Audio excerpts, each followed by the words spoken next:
Now we are starting the new part, the other part in this chapter. The part is backcross and test cross. Chapter आपलं सुरू आहे inheritance and variation. तर या inheritance and व्हेरिएशनमध्ये आपण आतापर्यंत कुठे आलो?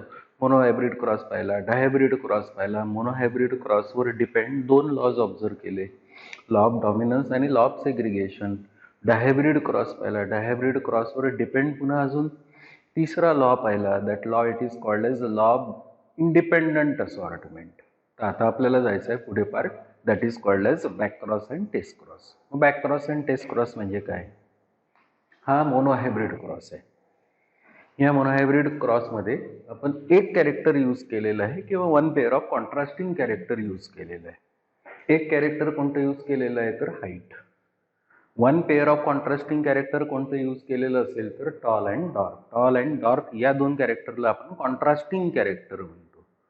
या क्रॉसमध्ये सिंगल कॅरेक्टर यूज झालेलं आहे, one pair of contrasting character use झालं आहे, म्हणून या क्रॉसला काय म्हणतो आपण? Monohybrid cross. What is monohybrid cross? The cross which involves the parents differing in only one character or one pair of contrasting character, that cross it is called as monohybrid cross. हा monohybrid cross कसा केला? एक parent घेतला आपण pure tall, दुसरं parent घेतलं आपण pure dwarf. Pure म्हणजे होमोझायगस. प्युअर टॉल प्लांटचा जिनोटाइप आहे capital T capital T. Pure डॉर्कचा जिनोटाइप आहे स्मॉल टी स्मॉल टी. ठीक आहे. या प्युअर टॉलला आपण म्हणतो फिनोटाइप. कॅपिटल टी स्मॉल टीला म्हणतो आपण जिनोटाइप. ठीक आहे. या पर्टिक्युलर प्लांटला या प्लांट सोबत क्रॉस करायचं असेल तर इनडायरेक्टली आपल्याला या दोन्ही प्लांटचे गमिट्स पाहिजे. म्हणून या प्लांटचे गमिट्स काय मिळेल? कॅपिटल टी आणि दुसरं आपण कॅपिटल टी. दोन्ही सारखे आहे म्हणून सेम लिहिलं आपण कॅपिटल टी. या प्लांटचं गमिट काय मिळेल आपल्याला? Small T. या दोन्ही गमिट्सला काय म्हणू आपण? Gametes of T. ठीक आहे. या दोन्ही गमिट्सला आपण जर कंबाईन केलं, फ्यूज केलं तर नवीन कॉम्बिनेशन मिळत आहे कॅपिटल टी स्मॉल टी. या कॅपिटल टी स्मॉल टी पैकी कॅपिटल टी हा जीन काय आहे? डॉमिनंट आहे. स्मॉल टी जीन हा काय आहे? रेसिसिव्ह आहे. हे आपल्याला लॉ ऑफ डॉमिनन्समध्ये माहिती झालं. डॉमिनंट कॅरेक्टर डॉमिनंट जीनमुळे एक्सप्रेस होईल. रेसिसिव्ह कॅरेक्टर रेसिसिव्ह असल्यामुळे ते या F1 जनरेशनमध्ये सप्रेस होईल. त्याच्यामुळे दोन टॉल आणि डॉर्क दोनच्या दोनही कॅरेक्टर एक्सप्रेस होणार नाही. डॉमिनंट जे असेल ते एक्सप्रेस होईल. म्हणजे इनडायरेक्टली या प्लांटला म्हणावं लागेल टॉल. पण जीन्स दोन्ही इथे प्रेझेंट आहे म्हणून याला काय म्हणतो आपण? हेट्रोझायगस टॉल किंवा यालाच काय म्हणतो आपण? Hybrid tall. So this particular plant hybrid tall it is a F1 plant. The generation it is a F1 generation and this particular plant it is with genotype capital T small T. आता हे capital T small T जे plant आहे हे hybrid tall plant आहे, पण त्या क्रॉसमध्ये हे hybrid tall आहे की प्युअर टॉल आहे हे आपल्याला नाही कळणार. हे जे प्लांट आहे, सपोज फॉर एक्झाम्पल या पर्टिक्युलर प्युअर टॉल प्लांटचा हे जर प्लांट फिमेल असतं, त्याचाच पोलंग्रेन त्याच्याच स्टिग्मावर जर पडला असता, डिपॉझिट झाला असता, तर इथे आपल्याला प्युअर टॉल प्लांट मिळालं असतं, इथला तिथेच. हे जर फिमेल कन्सिडर केलं असतं किंवा असतं तर. पण हा पोलंग्रेन आपण इथून इथे ट्रान्सफर केला, याला मेल कन्सिडर केलं, त्याच्यामुळे आता आपल्याला इथे काय मिळालं? Capital T small T. हे पण प्लांट कसं आहे? टॉल. म्हणजे इथे आपल्याला एक तर इथला पोलंग्रेन इथेच, म्हणजे टॉल प्लांटचा पोलंग्रेन टॉल प्लांटवरच स्टिग्मावर पडला असता तरी टॉल मिळालं असतं. या दोघांना क्रॉस करून आपल्याला प्लांट पुन्हा टॉलच मिळून राहिलं असतं. पण त्या दोन टॉलमध्ये डिफरन्स आहे. कसा? की इथला पोलंग्रेन इथेच, म्हणजे टॉलचा टॉलवरच डिपॉझिट झाला असता तर हे प्लांट मिळालं असतं प्युअर टॉल. पण आता इथे एक प्लांट यूज झालं टॉल, दुसरं प्लांट यूज झालं डॉर्क. याच्यापासून जे प्लांट मिळालं हे प्लांट कसं मिळालं? Hybrid tall. पण आपल्याला नेचरमध्ये गेल्यावर नाही कळत की हे पर्टिक्युलर प्लांट प्युअर टॉल आहे की हायब्रिड टॉल आहे. कारण दोन्ही प्लांटची टॉल प्लांटची हाईट प्युअर टॉल असो की हायब्रिड टॉल असो, प्लांटची हाईट सारखी असणार. म्हणून to identify whether this particular F1 plant or F1 generation plant is a pure or hybrid, the method is used, and that particular method it is called as a back cross and test cross. That is called as back cross and test cross. म्हणजे हे जे F1 plant आहे हे कसं आहे? म्हणजे pure tall plant आहे की हायब्रिड टॉल प्लांट आहे, म्हणजे प्युअर प्लांट आहे की हायब्रिड आहे, हे आयडेंटिफाय करायसाठी आपल्याला आजचा पार्ट रन करायचा आहे. That particular part it is called as back cross and test cross. मग बॅक क्रॉस म्हणजे काय? The F1 plant when it is crossed back with either of the parents. When F1 plant is crossed with either of the parents the cross it is called as a back cross. म्हणजे या particular F1 प्लांटला मी आता घेतलं आणि याला जर या parent सोबत म्हणजे प्युअर टॉल सोबत किंवा या पर्टिक्युलर F1 प्लांटला या पॅरेंट सोबत म्हणजे प्युअर डॉर्फ प्लांट सोबत जर क्रॉस केलं तर that particular cross it is called as a back cross.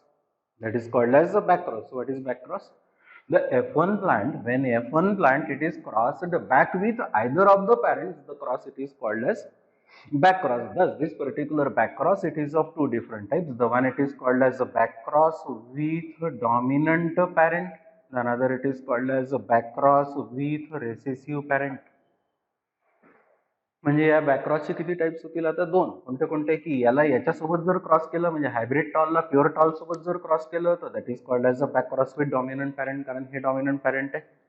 आणि या F1 प्लांटला जर या प्युअर डॉर्फ सोबत जर क्रॉस केलं तर that particular cross it is called as a backcross with recessive parent, कारण प्युअर डॉर्फ प्लांट हे रेसिसिव्ह पॅरेंट आहे. दस this particular back cross it is of two different types. The one it is called as back cross with dominant parent, the another it is called as a back cross with recessive parent. आपण आता पहिल्यांदा observe करू that is called as a back cross with dominant parent, नंतर observe करू आपण back cross with recessive parent. मग back cross with dominant parent काय राहील तर इथून इथपर्यंत आपण क्रॉस तोच केलेला आहे. म्हणजे इनडायरेक्टली प्लांट आपल्याला काय मिळालेलं आहे हायब्रिड टॉल. जिनोटाइप काय आहे capital T small T. Plant कोणता आहे F1 प्लांट. आता या F1 प्लांटला मी इथे घेतलं, हा क्रॉस आहे back cross with dominant parent. या F1 प्लांटला मी इथे घेतलं पहा हे F1 प्लांट आहे हायब्रिड टॉल आहे genotype capital T small T आहे. आणि इथलं प्युअर टॉल प्लांट इथे घेतलं कारण ते डॉमिनंट पॅरेंट घ्यायचं होतं म्हणून प्युअर टॉल घेतलाय. याचा जिनोटाइप आहे कॅपिटल टी स्मॉल टी. एका प्लांटला मेल कन्सिडर करतोय, दुसऱ्या प्लांटला फिमेल कन्सिडर करतोय. पोलंग्रेन इथून इथे ट्रान्सफर करेन. मग आता याला याच्यासोबत जर क्रॉस करायचं असेल तर याचे पहिल्यांदा गमेट्स मिळवावं लागेल, याचे पण गमेट्स मिळवावं लागेल. याचे गमेट्स राहील कॅपिटल टी एक, स्मॉल टी दुसरा.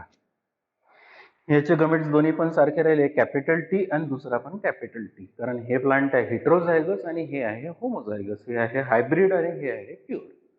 मग याचे गमेट्स मिळाले कॅपिटल टी स्मॉल टी, याचे गमेट्स मिळाले कॅपिटल टी. आता हे गमेट्स 4 आहे म्हणून आपण बोर्ड यूज करणार. That board it is called as a checker board or that is called as a Punnett square.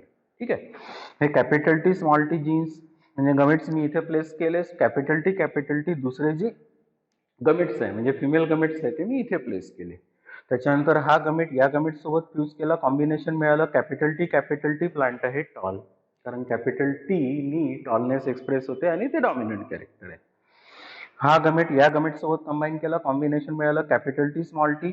एक जीन डॉमिनंट आहे, दुसरा जीन रेसेसिव्ह आहे, डॉमिनंट एक्सप्रेस होईल, त्याच्यामुळे प्लांट कसं राहील तर टॉल. हा गमेट या गमेट सोबत फ्यूज केला, कॉम्बिनेशन मिळालं कॅपिटल टी. प्लांट कसं आहे तर टॉल. हा गमेट या गमेट सोबत कंबाईन केला, प्लांट कसं मिळालं कॅपिटल टी स्मॉल टी. आणि हे प्लांट कसं आहे तर टॉल. म्हणजे इनडायरेक्टली या 4 प्लांट्सला if these particular 4 plants if they are observed in F2 generation, all these particular plants are phenotypically tall. That's why the phenotypic ratio is all tall. That's why the phenotypic ratio is all tall. म्हणजे backcross with dominant parent म्हणजे या F1 ला जर dominant parent सोबत जर तुम्ही cross केलं तर that particular ratio is phenotypic ratio is all tall. म्हणजे बॅकक्रॉस विथ डॉमिनंट पॅरेंट आपल्याला कुठला रेशो शो देतो किंवा शो करतो ऑल टॉल किंवा ऑल सेम. आता इथे आपण बॅकक्रॉस विथ डॉमिनंट पॅरेंट केलं, मोनोहायब्रिड क्रॉस यूज केला. हाच जर आपण आता डायहायब्रिड क्रॉस यूज केला असता तर काय झालं असतं, इथे घेतलं असतं प्युअर येलो राऊंड, इथे घेतलं असतं प्युअर ग्रीन व्रिंकल्ड. इथे प्लांट मिळालं असतं हायब्रिड येलो राऊंड. हे हायब्रिड येलो राऊंड आपण इथे घेतलं असतं. मग प्युअर येलो राऊंड सोबत आपण क्रॉस केलं असतं. इथे फिनोटिपिक रेशो आपल्याला मिळाले असते all yellow round. That is called as backcross with dominant parent dihybrid cross. हे आहे backcross with recessive parent, sorry backcross with dominant parent monohybrid cross. म्हणजे backcross with dominant parent monohybrid cross मध्ये पाहिलं आणि backcross with dominant parent dihybrid cross मध्ये पाहिलं तरी phenotypic ratio same येऊन राहिला. That is all tall or all yellow round म्हणजे ऑल सेम. पण हा क्रॉस इंटरेस्टिंग आहे, इम्पॉर्टंट आहे. That particular cross it is called as a backcross with recessive parent. आता इथे काय केलं आपण की या F1 प्लांटला डॉमिनंट पॅरेंट सोबत क्रॉस केलं. आता आपण काय करणार या F1 प्लांटला रेसिसिव्ह पॅरेंट सोबत क्रॉस करणार. आता हा क्रॉस पहा, हा क्रॉस पुन्हा अजून इथून इथपर्यंत हा जो आपण केलेला आहे तोच केलेला आहे. म्हणजे F1 प्लांट काय मिळालेलं आहे, हायब्रिड टॉल. जिनोटाइप आहे capital T small T. Plant कुठलं प्लांट आहे, F1 प्लांट आहे, F1 जनरेशन प्लांट आहे. ठीक आहे. आता आपण सुरू करणार backcross with recessive parent. Backcross with recessive parent म्हणजे काय, when F1 individual cross the back with recessive parent it is called as a backcross with recessive parent. Backcross with dominant parent म्हणजे काय, when F1 individual it is crossed back with dominant parent it is called as a backcross with dominant parent. So this is called as a backcross with recessive parent. आपण काय केलं की हे F1 plant आता इथे लिहिलं, हे recessive parent असेल तर मी इथे लिहिलं. F1 प्लांट असेल तर ते कुठलं प्लांट आहे, हेटेरोझायगस टॉल नाही तर हायब्रिड टॉल F1 प्लांट आहे, त्याचं जिनोटाइप आहे capital T small T. Recessive parent आहे होमोझायगस डॉर्फ म्हणजे प्युअर डॉर्फ, याचं जिनोटाइप आहे स्मॉल टी. या दोन प्लांटला आता क्रॉस करायचं असेल तर पुन्हा या दोन्ही प्लांटचे आपल्याला गमिट्स मिळवावं लागेल. गमिट्स मिळाले, एक गमिट आहे या हायब्रिड टॉल प्लांटचा कॅपिटल टी, दुसरा आहे स्मॉल टी. या प्युअर डॉर्फचा एक गमिट आहे स्मॉल टी, दुसरा गमिट आहे स्मॉल टी. आता आपल्याकडे गमिट्स 4 आहे. आता हे चारही गमिट्स आपल्याला फ्यूज करून दुसऱ्या जनरेशन मध्ये जायचं आहे, that is called as F2 generation. हे जे गमेट्स आहे मी ते इथे प्लेस केले, हे गमेट्स आहे ते फिमेल गमेट्स आहे ते मी इथे प्लेस केले. आणि आता नवीन प्लांट्स F2 जनरेशन मधले ऑब्झर्व करायचे. हा गमेट या गमेट सोबत कंबाईन केला, capital T small T, plant मिळालं स्टॉल, कारण कॅपिटल टी आलेला आहे म्हणजे डॉमिनंट जीन आलेला आहे. हा गमेट या गमेट सोबत फ्यूज केला, कॉम्बिनेशन मिळालं स्मॉल टी, प्लांट कसा आहे ड्वार्फ. हा गमेट या गमेट सोबत फ्यूज केला, capital T small T, plant कसं मिळालेलं टॉल. हा गमेट या गमेट सोबत फ्यूज केला म्हणजे इनडायरेक्टली काय कॉम्बिनेशन मिळालं, स्मॉल टी, हे प्लांट कसं आहे डॉर्फ. म्हणजे या F2 जनरेशन मधल्या या 4 प्लांट्सला जर आपण ऑब्झर्व केलं तर 2 प्लांट्स कसे आहेत टॉल आणि 2 प्लांट्स कसे आहेत डॉर्फ. म्हणजे phenotypically in F2 generation 2 plants are tall and 2 plants are dwarf. That's why the phenotypic ratio is 1:1. की फिनोटिपिक रेशो इथे कसा मिळाला, 1:1. बॅकक्रॉस विथ डॉमिनंट पॅरेंट मध्ये रेशो काय मिळाला होता, फिनोटिपिक रेशो ऑल टॉल. पण बॅकक्रॉस विथ रेसिसिव्ह पॅरेंट मध्ये आपल्याला जो रेशो मिळाला तो कसा मिळाला, 1:1. जर टेस्क्रॉस या पर्टिक्युलर क्रॉसला आपण बॅकक्रॉस विथ डॉमिनंट पॅरेंट तर म्हणतो, पण this particular backcross with recessive parent it is also called as a test cross. आता याला टेस्ट क्रॉस का म्हणायचं आणि याला फक्त बॅकक्रॉस का म्हणायचं, actually this is called as backcross, this is also called as backcross, but this particular backcross it is called as a test cross. This is only called as a backcross. So one it is called as a backcross with dominant parent, this is only called as a backcross. Another it is called as backcross with recessive parent, it is also called as a test cross. याला test cross का म्हणायचं, तर actually काय आहे की suppose या particular प्लांटला pure tall प्लांटचा पोलन ग्रेन जर इथेच पडला असता, डिपॉझिट झाला असता, तर आपल्याला F1 प्लांट हे कॅपिटल टी मिळालं असतं, हे प्लांट इन्व्हॉल्व झालं नसतं. आणि हे प्लांट समजा कॅपिटल टी मिळालं असतं, ते पण टॉलच राहिलं असतं. हायब्रिड टॉल असो की प्युअर टॉल असो, मॉर्फॉलॉजिकली ते सारखं राहील. पण आपल्याला आयडेंटिफाय करायचं आहे, म्हणजे इनडायरेक्टली डिटरमाइन करायचं आहे की हे जे प्लांट मिळालं F1 जनरेशन मध्ये ते प्युअर आहे की हायब्रिड आहे. ते हा क्रॉस टेस्ट करून देतो, that particular cross it is called as a test cross. कसं, तर ऍक्च्युअली हे जे प्लांट आहे समजा प्युअर टॉल प्लांट आहे, इथला पोलोंग्रेन इथे जर डिपॉझिट झाला असता तर हे मिळालं असतं आपल्याला कॅपिटल टी टॉलच राहिलं असतं. ते कॅपिटल टी आपण जर इथे घेतलं असतं आणि स्मॉल टी म्हणजे रेसिसिव्ह पॅरेंट सोबत जर क्रॉस केलं असतं तर इनडायरेक्टली आपल्याला इथे प्लांट सगळे मिळाले असते ऑल टॉल. म्हणजे त्यावेळेस आपल्याला म्हणता आलं असतं की हे जे पर्टिक्युलर प्लांट आहे ते हायब्रिड टॉल नाही, ते प्युअर टॉल आहे. जर असा जर क्रॉस झाला जो आपण आता केला, त्या पर्टिक्युलर क्रॉसमध्ये हायब्रिड टॉल म्हणजे कॅपिटल टी स्मॉल टी असणारे जीन्स असणारं प्लांट मिळालं असतं, तर इनडायरेक्टली हा क्रॉस असा झाला असता आणि रेशो काय मिळाला असतं, 1:1. जर रेशो 1:1 मिळालेला असेल तर then that particular cross it is called as a test cross and this particular F1 plant it is a hybrid. जर रेशो तुम्हाला हा जर ऑल टॉल मिळाला असता तर इनडायरेक्टली हे जे पर्टिक्युलर प्लांट F1 प्लांट आहे ते प्युअर आहे, हायब्रिड नाही. So in order to identify whether this particular F1 plant is pure or hybrid, the cross is done, that particular cross it is called as a test cross. That is called as test cross. म्हणजे कुठलाही बॅकक्रॉस observe जर केलेला असेल तर तो taste cross असणार नाही, पण टेस्ट क्रॉस मात्र बॅकक्रॉस आहे. So any back cross, it may not be test cross, but every test cross, it is a back cross. And the significance of this particular test cross are, एक significance आपल्याला या test cross काय दिसलं की this particular test cross, it identify or determine the F1 plant is which is produced in that particular cross, it is hybrid or pure. म्हणजे homozygous और हिट्रोझायगस, म्हणजे कुठलाही क्रॉस करताना नवीन प्लांट मिळालं ते हायब्रिड मिळालं की प्युअर आहे हे आयडेंटिफाय करायसाठी, डिटरमाइन करायसाठी जो क्रॉस करतात, that cross it is called as F1, that cross it is called as a test cross. Significance बघा, the test cross it is use to determine whether the offspring is homozygous or heterozygous. आपण तेव्हापासून तेच सांगतोय की या particular taste क्रॉसला का करतात, केव्हा करतात, की हे टेस्ट क्रॉस तेव्हा करतात जेव्हा हे F1 प्लांट तुमचं हायब्रिड आहे की प्युअर आहे ते पाहायचं जर असेल तर that cross it is done, that cross it is called as a test cross. Second, it is use to test the purity of gametes. की हा टेस्ट क्रॉस जर असेल तर इनडायरेक्टली हा याच्यासाठी करतात की गमिट्स जे मिळाले आहे ते प्युअर आहे की नाही. Third, it is use to transfer the useful genes from recessive parent to the hybrid.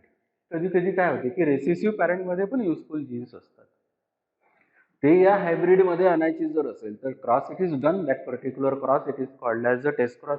या F1 ला पहा इथे रेसेसिव्ह पॅरेंट सोबत क्रॉस केलेला आहे, या रेसेसिव्ह पॅरेंटमध्ये जर काही युजफुल काही जीन्स असेल तर ते आपल्याला पुढच्या जनरेशनमध्ये मिळवायचे असेल तर cross it is done, that is called as a test cross. Another, it is a rapid method of improvement of the crop plant. ही नवीन प्लांट, नवीन व्हरायटी तुम्हाला इम्प्रूव्ह करायची असेल तर रॅपिड मेथड आहे, ही फास्ट मेथड आहे, that is called as test cross. So this is back cross and test cross. काय माहिती झालं back cross and test cross मध्ये? मग बॅक क्रॉस म्हणजे काय? When F1 individual it is crossed back with either of the parents, that particular cross it is called as back cross. F1 इंडिव्हिज्युअलला मागे नेऊन कुठल्या पण पॅरेंट सोबत, डॉमिनंट किंवा रेसेसिव्ह पॅरेंट सोबत जर क्रॉस करत असेल तर that cross it is called as a back cross. But test cross, when F1 individual it is crossed only with recessive parent, that particular cross it is called as the test cross.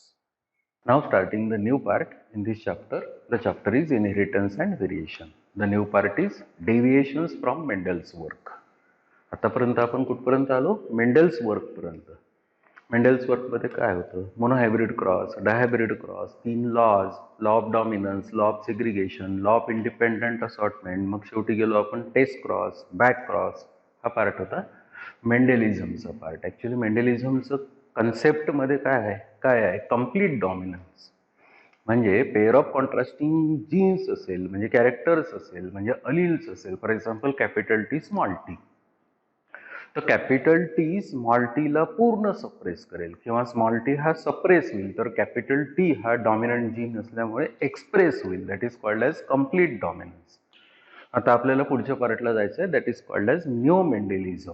There are two different types of interactions in this particular neo Mendelism. They are the intragenic interaction, and another it is called as intergenic interaction. म्हणजे एखादा gene आहे त्याचा जर अलील असेल किंवा multiple alleles असेल तर indirectly त्यांच्यामधलं interaction, नाही तर पॉलीजीन्स हा कन्सेप्ट आहे.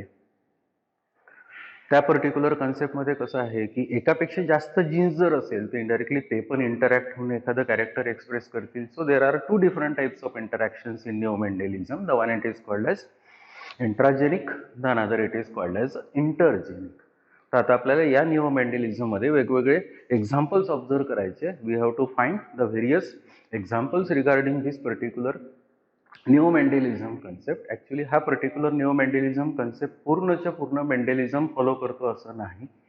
The various examples of this particular new Mendelism concepts are, the one it is called as incomplete dominance, second it is called as codominance, the another it is called as multiple alleles, the another it is called as pleiotropy. त्याच्यापैकी आपण first observe करू, that is called as incomplete dominance. Incomplete dominance मध्ये पहा तुम्हाला phenotypic ratio आणि genotypic ratio हा same दिसेल. Actually Mendelism मध्ये आपण जेव्हा पाहतो त्यावेळेस फिनोटिपिक रेशो काय मिळतो? 3:1 आणि जिनोटिपिक रेशो काय मिळतो? 1:2:1. पण इथे आपल्याला काय दिसून राहिलं? फिनोटिपिक रेशो आहे 1:2:1, जिनोटिपिक पण रेशो आहे 1:2:1. म्हणजे इनडायरेक्टली प्युअरली हे मेंडेलिझम नाही. म्हणून this is called as a deviation from Mendelism. म्हणजे इनडायरेक्टली मेंडेलिझममध्ये त्या मेंडेलनी जे प्लांट घेतलं पायसम सटायवम, तिथे कसं होतं की रेड व्हरायटी फ्लावरिंगची रेड फ्लावरिंग व्हरायटी आणि व्हाईट फ्लावरिंग व्हरायटी जर आपण क्रॉस केली तर F1 जनरेशनमध्ये प्लांट रेड फ्लावरिंग मिळायचं. ते मिळालंच पाहिजे सगळ्या प्लांट्समध्ये असं नाही. That's why this particular concept is there, that is called as incomplete dominance. So incomplete dominance it is observed in the plant it is called as Mirabilis jalapa. Commonly that particular plant it is called as a 4 o'clock plant, or this is also observed in that plant that is called as Vinca rosea. Another name for that particular Vinca rosea it is called as Catharanthus roseus. मग incomplete dominance म्हणजे काय, तर या particular क्रॉसमध्ये तुम्हाला दिसेल की एक pure red 4 o'clock plant घेतलाय, त्याचं जिनोटाइप आहे कॅपिटल आर कॅपिटल आर. दुसरं प्युअर व्हाईट प्लांट घेतलेला आहे 4 o'clock प्लांट, त्याचा जिनोटाइप आहे स्मॉल आर स्मॉल आर. याचा गमिट मिळालेला आहे कॅपिटल आर, याचा गमिट मिळालेला आहे स्मॉल आर. F1 जनरेशनमध्ये प्लांट मिळालेला आहे कॅपिटल आर स्मॉल आर. या particular capital R small R या पर्टिक्युलर प्लांटचा म्हणजे F1 प्लांटचा जर मेंडेलिझम फॉलो झालं असतं तर या पर्टिक्युलर F1 जनरेशन मधल्या F1 प्लांटच्या फ्लावरचा कलर हा रेड असायला पाहिजे होता, पण तो रेड नाही. रेड नाही आहे तर मग कसा आहे, तर तो पिंक आहे. Indirectly the pink it is the character, it is intermediate to that of the red and the white. In another words, the red character it is incompletely expressed. That's why this particular dominance it is called as incomplete dominance. मग आता हे red pink plant आहे, या pink प्लांटला जर आपण इनब्रीडिंगला allow केलं, F2 generation मध्ये जर फिनोटिपिकली पाहिलं तर फिनोटिपिकली एक प्लांट आहे रेड, 2 प्लांट्स आहे पिंक आणि एक प्लांट आहे white. That's why the phenotypic ratio in incomplete dominance it is 1:2:1. Genotypic ratio जर पाहिला तर कॅपिटल आर 1 आहे, स्मॉल आर पण 1 आहे, कॅपिटल आर स्मॉल आर 2 आहे, म्हणजे जिनोटिपिक रेशो पण 1:2:1 आहे. So what is incomplete dominance? When F1 offspring produced by crossing 2 pure parents. The F1 offspring produced by crossing 2 pure parents show intermediate character to that of the parents. That particular phenomena or concept it is called as incomplete dominance. या particular incomplete dominance मध्ये काय म्हटलेलं आहे की जे F1 plant आहे जे produce झालेलं आहे 2 प्युअर प्लांट्सला क्रॉस करून, ते F1 प्लांट या 2 प्युअर म्हणजे पॅरेंटल प्लांट्सच्या इंटरमिजिएट कॅरेक्टर शो करेल, म्हणजे डॉमिनंट कॅरेक्टर इनकम्प्लीट एक्सप्रेस होईल. That's why that particular phenomena it is called as incomplete dominance. What is incomplete dominance? The F1 offspring produced by crossing 2 pure parents show intermediate character to that of the 2 pure parents. That particular concept it is called as incomplete dominance. The another new Mendelian concept it is called as co-dominance. This is observed in cattle coat color. म्हणजे cattles मध्ये for example skin आहे, स्किनवरचे जे hairs आहे त्या हेअर्सचा colour, त्याचं inheritance हा पार्ट आहे, that is called as a codominance. मग आता या को-डॉमिनन्स मध्ये कसं दिसते, suppose for example red cattle आहे, व्हाईट आहे, रेडचा जिनोटाइप आहे कॅपिटल आर, व्हाईटचं जिनोटाइप आहे कॅपिटल डब्ल्यू. हे जीन्स पण डॉमिनंट आहे, हे पण जीन्स डॉमिनंट आहे. याचा गमिट राहणार आहे कॅपिटल आर, याचा गमिट राहणार आहे कॅपिटल डब्ल्यू. दोन्ही पण गमिट्स आपण फ्यूज केले तर F1 मिळणार आहे आपल्याला कॅपिटल आर कॅपिटल डब्ल्यू, दोन्ही पण डॉमिनंट जीन्स. आणि जेव्हा दोन्ही डॉमिनंट जीन्स एक्सप्रेस होतील, दोन्ही डॉमिनंट आहे त्याच्यामुळे ते एक्सप्रेसच होतील, तर कलर त्या पर्टिक्युलर कॅटलच्या स्किनच्या हेअर्सचा रोन राहील. रोन म्हणजे कुठे रेड पॅच, कुठे व्हाईट पॅच, कुठे रेड पॅच, कुठे व्हाईट पॅच, असं जर असेल तर त्याला रोन म्हणतात. आता या F1 ला म्हणजे इनडायरेक्टली दोन्ही F1 जर घेतले म्हणजे इनब्रीडिंग जर केलं तर इनडायरेक्टली F2 जनरेशन मध्ये ऑब्झर्व करा ऑर्गॅनिझम्स म्हणजे स्प्रिंग्स कशी मिळतात बघा. रेड आहे 1, रोन आहे 2, व्हाईट आहे 1, म्हणजे फिनोटिपिक रेशो आहे 1:2:1. जिनोटिपिक ऑब्झर्व केला तर कॅपिटल आर 1 आहे, कॅपिटल आर कॅपिटल डब्ल्यू 2 आहे आणि कॅपिटल डब्ल्यू 1 आहे. जिनोटिपिक पण रेशो 1:2:1 आहे. मेंडेलिझम असतं तर काय झालं असतं, फिनोटिपिक रेशो मिळाला असता 3:1, जिनोटिपिक रेशो मिळाला असता 1:2:1. पण इथे फिनोटिपिक रेशो आहे 1:2:1, जिनोटिपिक पण रेशो आहे 1:2:1. That's why this particular thing codominance. does not completely follow the Mendelism. Hence, this is the part of neo-Mendelism. The concept it is called as a codominance. What is codominance? The F1 individual produced by crossing two pure parents. The F1 individual produced by crossing two pure parents show both the dominant characters. That particular thing it is called as a codominance. So one it is called as incomplete dominance, the another it is called as a codominance. The similarity in this particular incomplete dominance and codominance is that in both this particular incomplete dominance and codominance, the phenotypic and the genotypic ratios are same. That is 1 is to 2 is to 1 and 1 is to 2 is to 1. The phenotypic ratio is 1 is to 2 is to 1. The genotypic ratio is 1 is to 2 is to 1. One it is called as incomplete dominance, the another it is called as codominance. आता आपल्याला जायचं आहे multiple alleles. The another part in neo-Mendelism or deviation from Mendel's findings are multiple alleles and pleiotropy. आता आपल्याला काय जायचं आहे की निओ मेंडेलिझम मध्ये एक अजून पार्ट आहे मल्टिपल अलिल्स, त्याच्यानंतर पण एक पार्ट आहे प्लिओट्रॉपी की जे ऍक्च्युअल मेंडेलिझम फॉलो करत नाही, त्याला निओ मेंडेलिझम म्हणून म्हटलं आहे आपण, डेव्हिएशन फ्रॉम मेंडेलिझम म्हटलेलं आहे. ठीक आहे. तर याच्या पहिल्यांदा आपण पाहिलेलं आहे इनकम्प्लीट डॉमिनन्स, कोडॉमिनन्स. इनकम्प्लीट डॉमिनन्स कोडॉमिनन्स मध्ये रेशो फिनोटिपिक जिनोटिपिक मिळाले होते आपल्याला 1:2:1. ऍक्च्युअली फिनोटिपिक रेशो मिळायला पाहिजे होता 3:1 आणि जिनोटिपिक रेशो मिळायला पाहिजे होता 1:2:1. पण तिथे इनकम्प्लीट डॉमिनन्स कोडॉमिनन्स मध्ये दोनही फिनोटिपिक जिनोटिपिक रेशो काय मिळाले 1:2:1. That's why that incomplete dominance and codominance completely does not follow the Mendelism. Hence it is called as a deviation from Mendel's work. The another part it is called as multiple alleles. Actually तुम्हाला अलील माहित आहे. Gene म्हणजे काय? The segment of the DNA which expresses the character and transmits the character from one generation to the next, it is called as a gene. की हा जर एक DNA असेल, या डीएनएचा हा एक सेगमेंट असेल की जो एखादं कॅरेक्टर एक्सप्रेस करत असेल आणि ते कॅरेक्टर पुढच्या जनरेशन मध्ये पास करत असेल, तर that particular segment of DNA it is called as a gene. पण त्या जीनचे जर अल्टरनेटिव्ह फॉर्म्स असेल तर त्यांना म्हणतो आपण अलिल्स. म्हणून what is allele? The alternative form of the similar gene. The alternative form of the similar gene that is called as allele. म्हणजे for example capital T is the allele of the small T and small T is the allele of the capital T. Normally आपल्याला काय माहित आहे त्या पायसम सटाव्यामध्ये की एक कोणता gene असेल तर त्याचे दोन अलील्स असतात.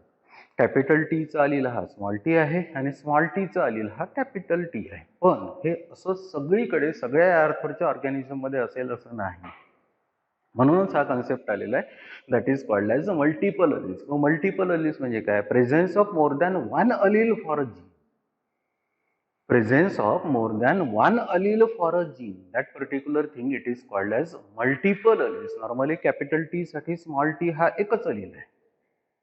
पण suppose for example blood group system हा एक एक्झाम्पल घेतलं किंवा विंग ॲबनॉर्मॅलिटी इन ड्रॉसोफिला हे एक्झाम्पल घेतलं तर इथे आपल्याला एका जीनसाठी एकापेक्षा जास्त अलील्स दिसतात. पहिला पार्ट पहा, ABO blood group system. It is one of the well known example of multiple alleles. In this I gene controls ABO blood groups. की हा आय जर जीन असेल तर हा ब्लड ग्रुप कंट्रोल करतो. It has a 3 alleles, capital I A, capital I B and small I. Normally किती राहायला पाहिजे होते? दोनच राहायला पाहिजे होते, एक कॅपिटल आय आणि दुसरा स्मॉल आय. पण इथे असं नाही. इथे कसं आहे? कॅपिटल आय ए एक आहे, कॅपिटल आय बी दुसरा आहे आणि तिसरा स्मॉल आय आहे. Capital IA and capital IB genes produce a slightly different form of sugar and capital I gene does not produce any sugar. म्हणजे कॅपिटल आय ए कडून एक शुगर तयार होते, कॅपिटल आय बी कडून दुसरी शुगर तयार होते. त्या दोघांमध्ये डिफरन्स आहे, त्या दोन्ही शुगर्स मध्ये डिफरन्स आहे. पण स्मॉल आय जर जीन असेल तर त्या पर्टिक्युलर जीन कडून कुठली शुगर प्रोड्यूस होत नाही. Since humans are diploid, each person possesses 2 of the 3 genes. की ह्युमन्स सगळे डिप्लॉइड आहे, त्याच्यामुळे या 3 पैकी कुठले तरी 2 जीन्स त्या पर्टिक्युलर ह्युमनकडे प्रेझेंट राहील. मग आता जर त्या ह्युमनचा ब्लड ग्रुप जर ए असेल तर त्याचा जिनोटाइप म्हणजे 2 जीन्स कोणते असायला पाहिजे? Capital I A, capital I A दोन्ही डॉमिनंट आहे, त्याच्यामुळे त्याचा ब्लड ग्रुप ए राहील. Capital I A small I हा डॉमिनंट आहे, हा रेसेसिव्ह आहे, त्याच्यामुळे त्याचा पण ब्लड ग्रुप एच राहील. कॅपिटल आय बी दोन्ही डॉमिनंट जीन्स आहे, त्याचा ब्लड ग्रुप बी राहील. Capital I B small I हा डॉमिनंट आहे, हा रेसेसिव्ह आहे, त्याच्यामुळे त्याचा पण ब्लड ग्रुप बीच राहील. Capital I A capital I B दोन्ही पण डॉमिनंट जीन्स आहे, दोन्ही पण डॉमिनंट जीन्स असल्यामुळे दोन्ही एक्सप्रेस होईल. को डॉमिनन्सचं एक्झाम्पल राहील हे, त्याचा ब्लड ग्रुप ए बी राहील. आणि दोन्ही जीन्स जर रेसेसिव्ह आहे, स्मॉल आहे, त्यावेळेस त्या पर्टिक्युलर इंडिव्हिज्युअलकडे कुठलाही डॉमिनंट जीन नसल्यामुळे रेसेसिव्ह कॅरेक्टर एक्सप्रेस होईल, त्याचा ब्लड ग्रुप राहील ओ. म्हणजे या केसमध्ये एबीओ ब्लड ग्रुप सिस्टीम मध्ये तुम्हाला आय जीन साठी 3 अलिल्स दिसतात, capital I A capital I B and small I. That's why this is the example of multiple alleles. Normally काय असते की एका जीन साठी 2च अलिल्स असतात. जसं फॉर एक्झाम्पल हाईट जर कन्सिडर केलं आपण त्या पायसम सटाव्यामध्ये, तर एक कॅपिटल टी आहे आणि दुसरा स्मॉल टी आहे, तिसरा नाही. पण इथे कॅपिटल आय साठी 3 अलिल्स आहे. That's a thing it is called as multiple alleles. दुसरं पण एक एक्झाम्पल आहे for this particular multiple alleles. It is the wing abnormality in Drosophila. Drosophila नावाचा एक इन्सेक्ट आहे, त्याची जी विंग्स आहे याची शेप वेगवेगळे आहे. कसे? तर हे सगळे आता त्याचे अलिल्स आहे. व्हीजी प्लस असेल तर त्याची विंग्स नॉर्मल आहे, व्हीजी निक असेल तर त्याच्या विंग्सला निक आहे, व्हीजी नॉच असेल तर त्याच्या विंग्सला नॉच आहे, व्हीजी स्ट्रॅप असेल तर त्याच्या विंग्सला स्ट्रॅप आहे, आणि विंग जर अब्सेंट असेल तर जीन व्हीजी आहे.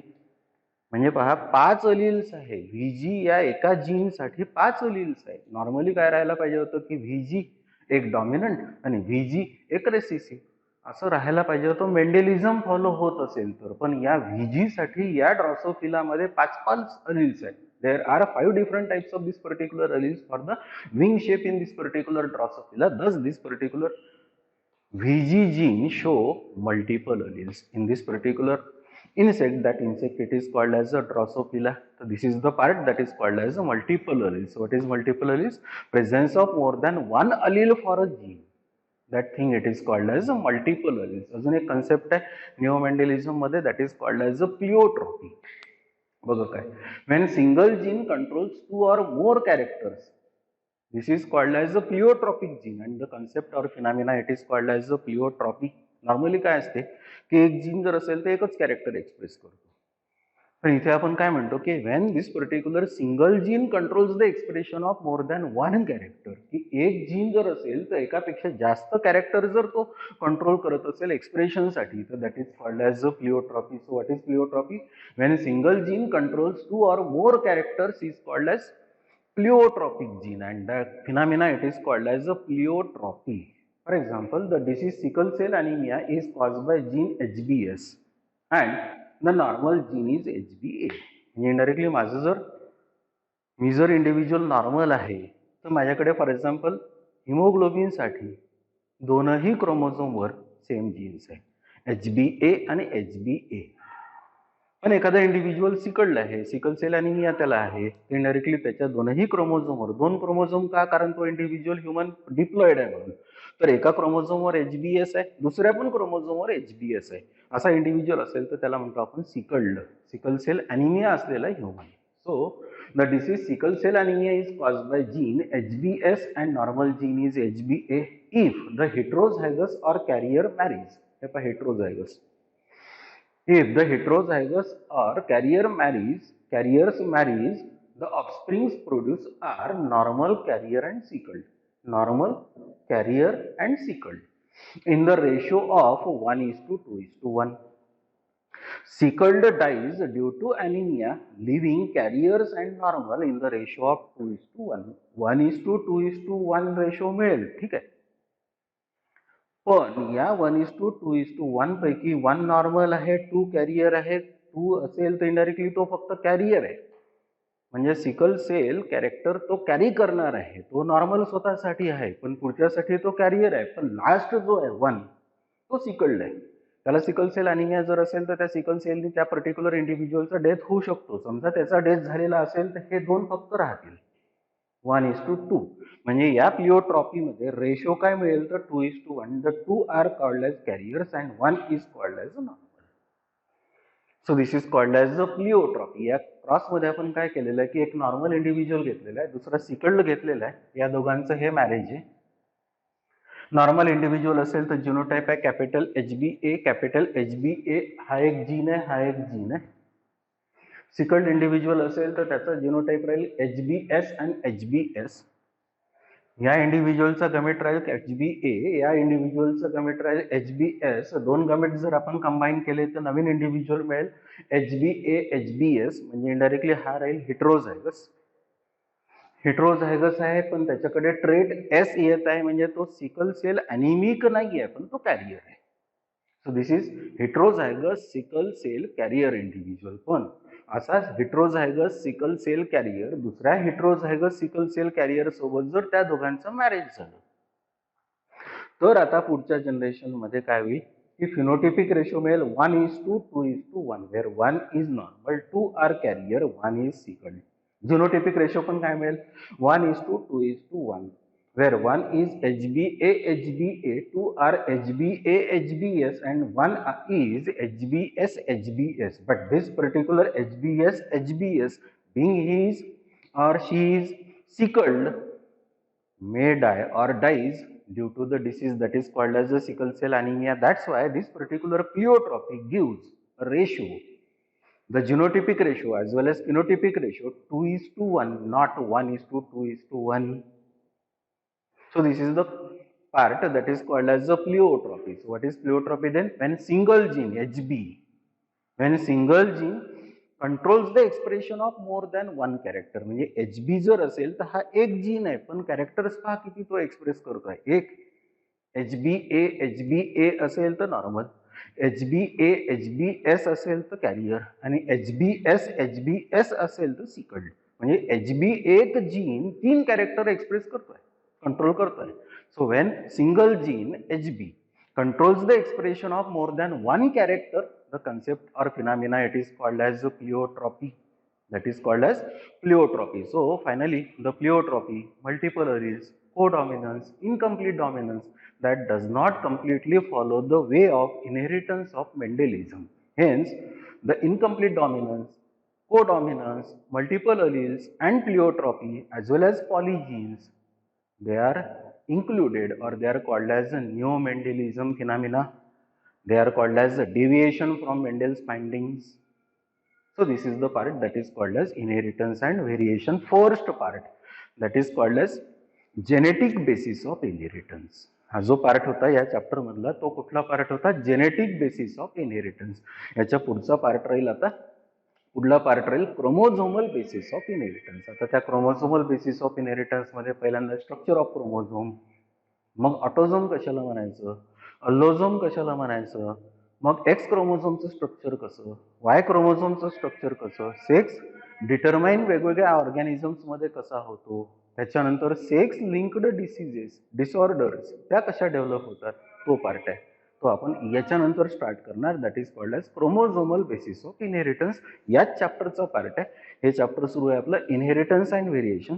यातला आतापर्यंतचा या बोर्ड पर्यंतचा पार्ट होता जेनेटिक बेसिस ऑफ इनहेरिटन्स. याच्या पुढचा पार्ट राहील आता क्रोमोझोमल बेसिस ऑफ इनहेरिटन्स.